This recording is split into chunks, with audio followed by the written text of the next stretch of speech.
আপনার ছোট ভাই যদি এক্স কে বিয়ে করে ফেলে কে কারে জ্বালাইছে ভাই? মান সম্মান রাখছি, যন্ত্রণার বিল্ডিং সেট আপ তো তুই দিছিস রে ভাই।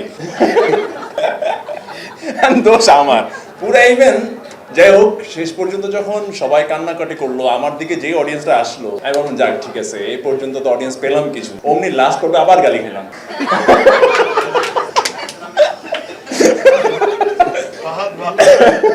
হ্যাঁ, এটাই হয়েছে যে ভালো হবে না।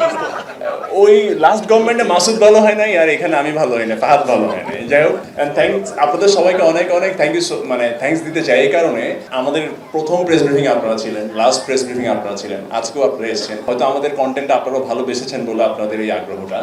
আমি আসলে খুব বেশি আমাদেরকে নিয়ে বলতে চাই না, আপনারা সবাই বলছেন, আমরা সবাই ফিল করছি আমাদের প্রোডাকশনটা সাকসেস হয়েছে। ইনফ্যাক্ট আমি যদি আপনাদের কারো কাছ থেকে জানতে পারি যে এইখানে তো সবাই আসলে খুবই ব্যস্ত মানুষ, আপনাদের মধ্যে কেউ কি আসলে আমাদের নাটকের অডিয়েন্স ছিলেন কি বা দেখেছেন কি?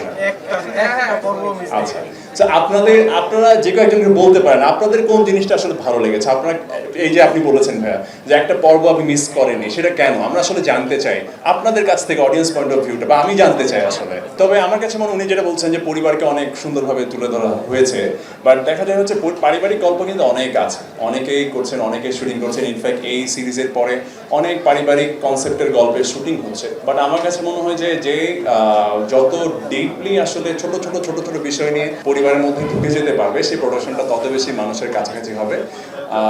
সত্যি বলতে গত মাসে শেষ পর্ব মনে হওয়ার পর থেকে খুবই খারাপ লাগছিল যে এই ফ্যামিলিটিকে কাছে পাচ্ছি না। কিভাবে যেন কাজ করতে করতে সবাই না এত স্ট্রং একটা বন্ডিং এর মধ্যে আমরা অ্যাটাচড, যে মনে হয় না যে অন্য ফ্যামিলির কেউ বা অন্য জায়গার কেউ। আপনাদের সবাইকে অনেক ধন্যবাদ, এবং আপনাদের মাধ্যমে যারা আমাদের কথাগুলো শুনছেন, বাংলাদেশের প্রত্যেকটা অঞ্চলে, দেশে বিদেশে যারা যারা বাংলা নাটকের দর্শক আছেন, তাদের সবাইকে অনেক অনেক ধন্যবাদ। সত্যি বলতে এমন একটা প্রোডাকশনের অংশ হতে পেরে আমি খুবই কৃতজ্ঞ এবং ভাগ্যবান মনে করছি। মনে হচ্ছে যে অনেক বড় একটা সিনেমা করে ফেলেছি, যে সিনেমাটা ওয়ার্ল্ড ওয়াইড এত হিট হয়েছে যে রাস্তায় এখন বেরোতে পারি না। একটা সময় মানুষ তো চিনতই, বাট মানুষ নতুনভাবে ক্যারেক্টারের নাম ধরে চেনে। এটা অনেক বড় একটা পাওয়া এই সিরিজ করে। আর লাস্ট পর্ব হতে শুরু করে, প্রথম পর্ব হতে শুরু করে একদম লাস্ট পর্ব পর্যন্ত যেভাবে অডিয়েন্সরা কানেক্টেড ছিল, সেটা অ্যামেজিং। এবং রাজ ভাইয়ের প্রতি অলওয়েজ আমি কৃতজ্ঞ যে ফাহাদ ক্যারেক্টারটা উনি আমাকে দিয়েছেন। আমি চেষ্টা করেছি ঠিকঠাকভাবে করতে। আর আপনাদের সবাইকে অ্যাগেইন অনেক অনেক ধন্যবাদ। আজকে এসছেন সেই কারণে আরও অনেক বেশি ধন্যবাদ।